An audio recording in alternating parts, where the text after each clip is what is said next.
Here we are on a contour that I've only built in the last month or so. So we've got water's gone over here a little. This is one that I've built from both sides, so the top channel and the bottom channel are both full of water. 170 mils of rain, one in I don't know how many 100 years rainfall event.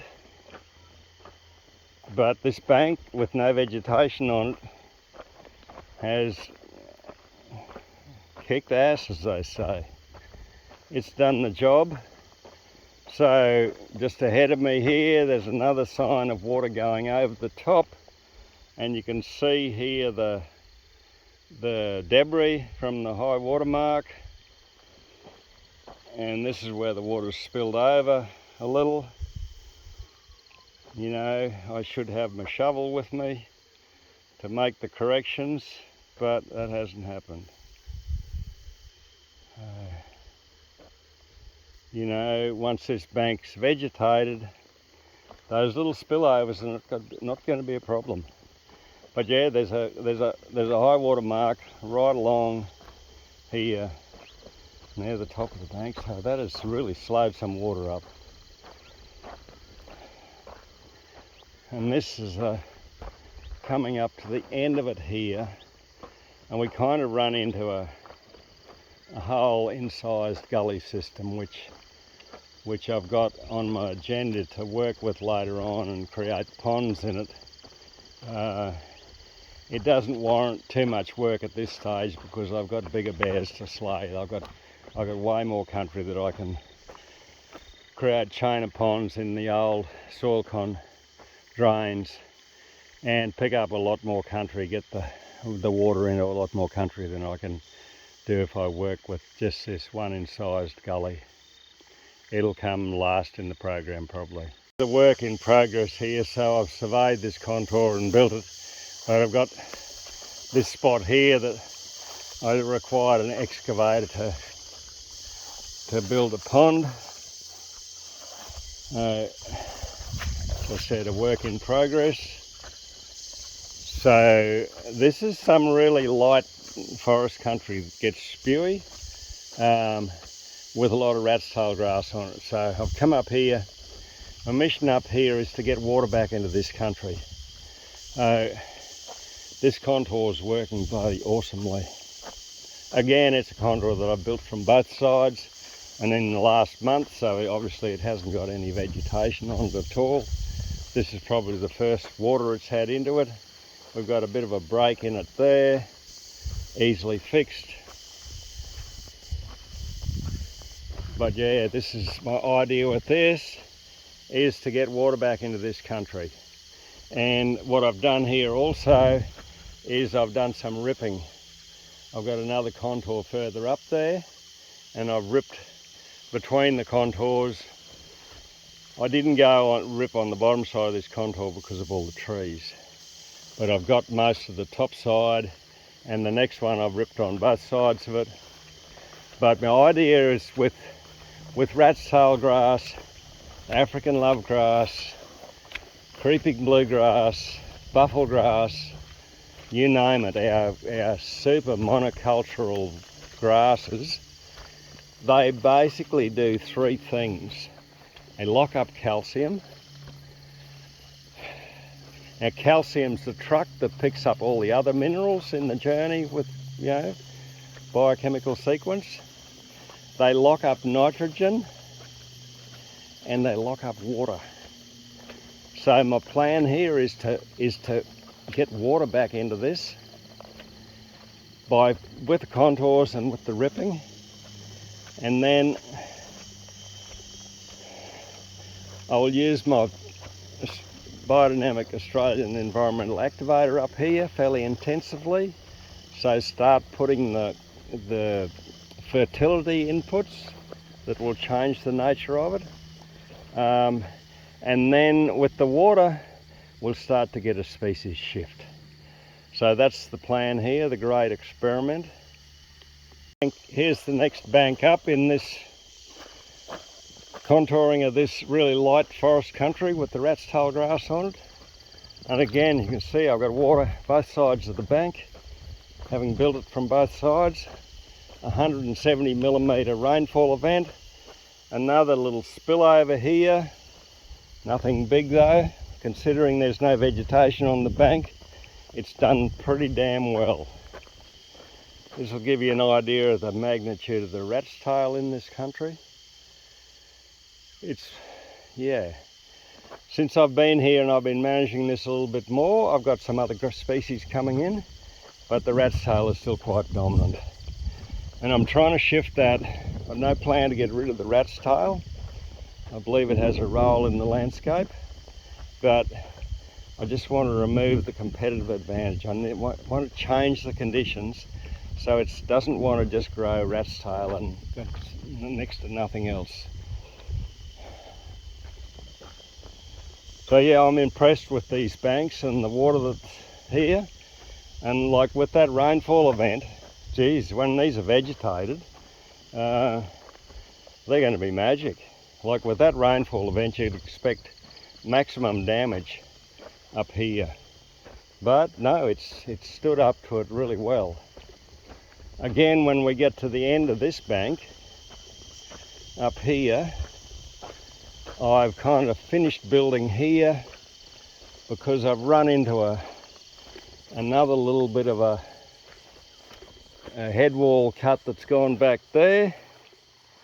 So it's too hard been to do it with my tractor, and the survey of the contour comes out over here, and then we'll create a pond in this gully here, and my contour continues over there.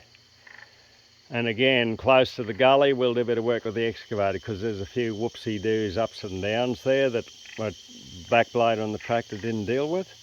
But we'll deal with that with an excavator, and we'll lift it up. We'll give it plus 500 or plus 700 so it'll handle the flows coming down this gully. And there's more work up this gully that's minimising the water that's coming down it.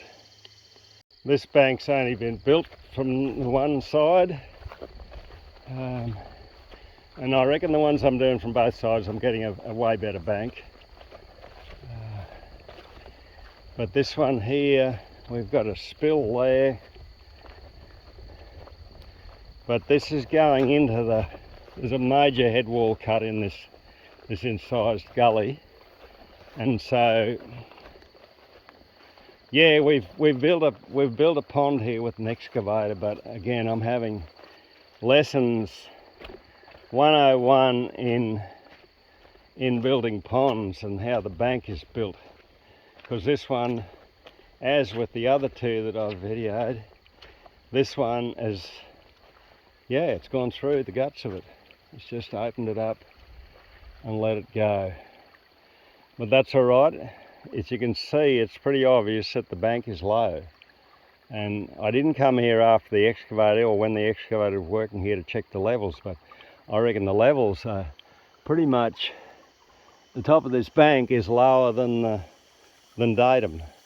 So obviously it will go over the top, and it's bye-bye bank, bye-bye pond. This here is the actual contour coming through this gully that is above the pond. And so my excavator driver asked him to create a plus 700 bank across here on the contour, and he did it to me on a couple of occasions. He decided to cut the corner, cut it short.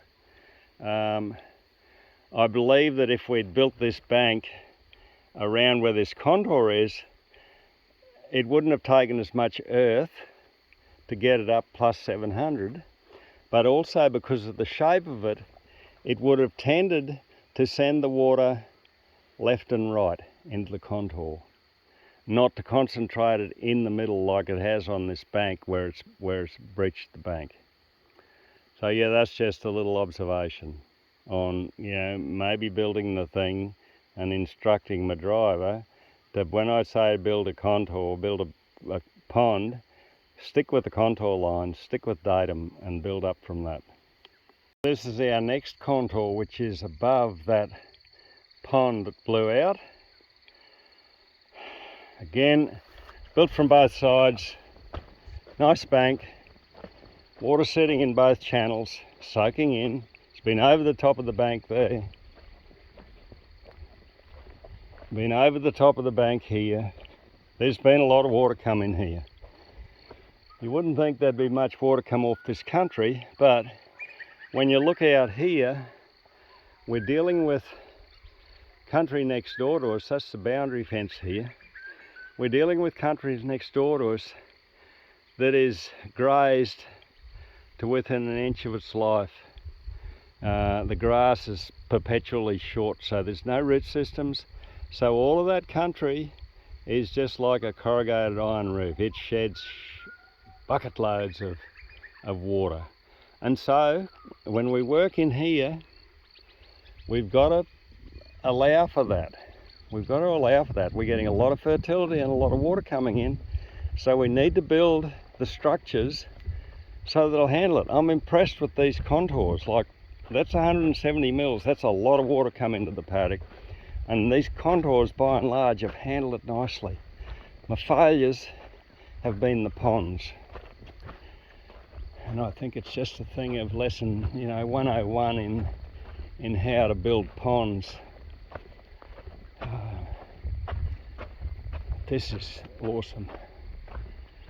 This is just like, we're now, instead of that water that's in this contour, instead of it going down that gully, we're now bringing it out here. It's able to come out here onto this ridge, onto the top of this ridge. And what I'll do at the end of this, again when we get the excavator here, I'll create a pond here on top of this ridge. If you look at the soil here, right, this is really gravelly stuff. So, in my mind, this is probably a major buddy recharge zone. This is where we got the material that will let the water into the landscape. So if I create a pond here at the end of this contour, we're not only going to have like a hilltop wetland again, but we're going to allow a lot of that water to go back into the aquifers. Over there across the fence is a contour that runs down there, just top side of that big gum tree. And so in between here is the old waterway from the soil con drains, and then here's my next contour here. So we're going to bridge that gap in between with a big pond bank. So we're going to create a bigpond.com.au. Yeah, we're going to create a big pond across there, and that'll pick up all that old waterway water that's going straight down and put it into these contours, which will then give us the possibility to have spillways further out here where it'll spill it over a bit more grass country and spread it, and just take that waste out of just having water going straight down. Once again, a relatively new bank, hasn't had time to veg, and there's odd place I can see the water's gone over the top, but nothing major. This was country that when I started trying to build a bank here was so goddamn hard, because this is pretty much a creeping bluegrass monoculture. So I did 6 runs with the tractor blade, and I still didn't have a bank. So I went home and put a single tine ripper on, and I came and ran along datum with a ripper, and you can see what the soil was like. It was big bloody clods like this. It was like busting up a concrete floor. But it opened it up, and then we got some rain. It let some moisture in. It softened it enough for me to come along and get a bank built.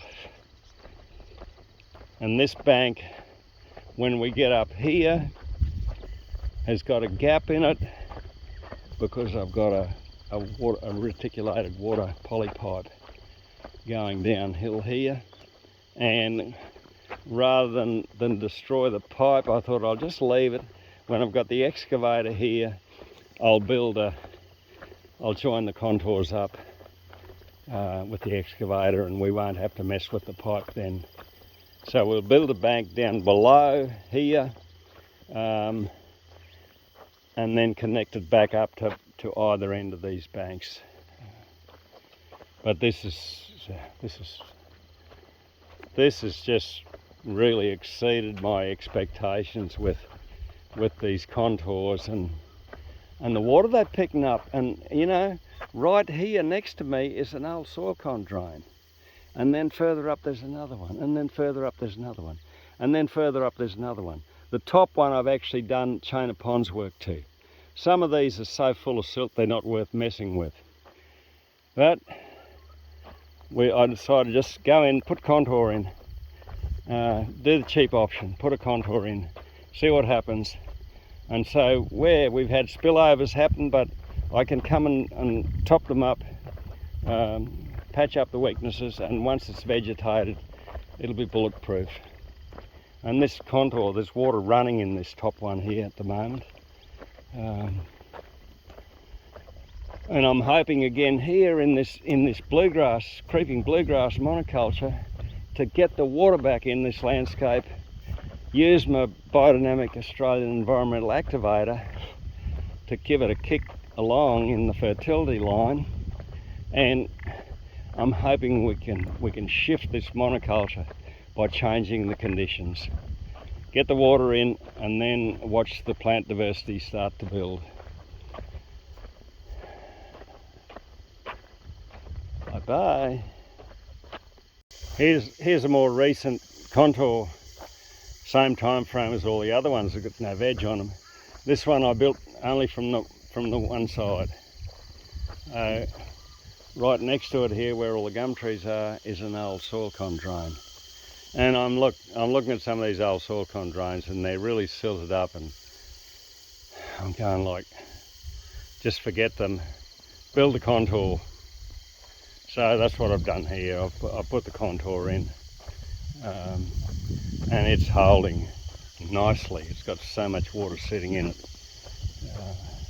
But yeah, built just from the top side.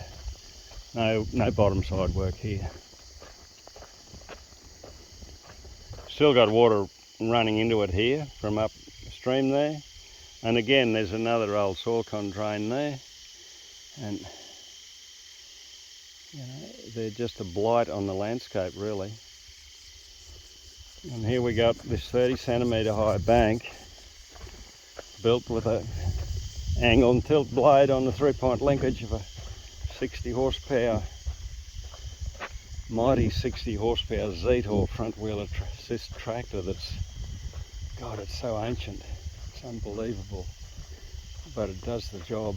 Got a bit of a bust out here, but yeah, no big deal. Just come along and add a bit of dirt.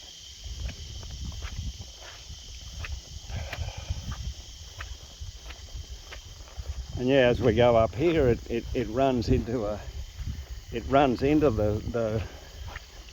the drain bank, and so we're going to do some work with an excavator just to get everything lined up there, and then we'll come to a fence. I'll go through the fence again. On the fence there's a polypipe. We have to do some excavator work around that to connect up, and then it continues in the next paddock for 400 odd metres until it ends up on the boundary fence over there on the hill where the trees are. And that started right back at that incised gully where I was doing the work earlier.